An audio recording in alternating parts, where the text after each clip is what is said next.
Bəli, 12-ci əsr memarlıq abidəsi olan Möminə xatın türbəsinin bərpası işlərinə artıq bir neçə aydır ki, başlanılıb və hazırda ərazidə işlər gedir.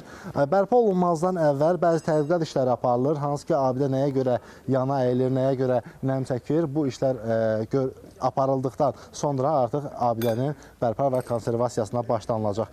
Qeyd edim ki, indiyə qədər Möminə xatın türbəsinə bitişik torpaqlarda zontlama tədbirləri həyata keçirilir.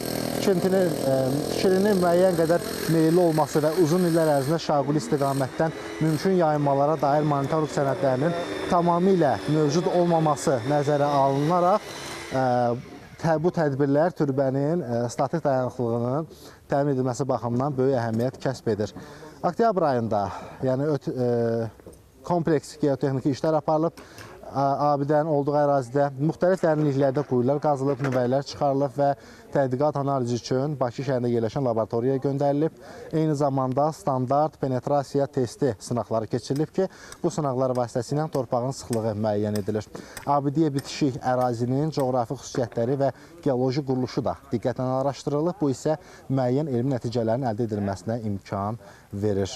Geotexniki işlərlə kifayətlənməyərək müasir georadar cihazdan da istifadə etməklə geofiziki tədqiqatların da aparılması artıq qərara alınıb ki, bu üsul da burada tədqiqat aparan tədqiqatçıya yeraltı strukturu daha detallı şəkildə görməyə imkan verəcək. Həmçinin araşdırmaların icrası üçün təcrübəli xarici mühəndislərin cəlb edilməsi istiqamətində də işlər aparılır. İlin sonuna qədər türbənin mövcud meyilini nəzərə alaraq xüsusi layihə əsasında hazırlanmış və uyğunlaşdırılmış tikinti iskeleləri də gətiriləcək. Və sadalanan işlərə paralel olaraq Möminə xatın türbəsinin bərpası və konservasiyası üzrə ən optimal yanaşmanı müəyyən etməyə kömək edəcək tarixi və digər sənədlərin axtarışı istiqamətində də tədqiqatlar hazırda aparılır.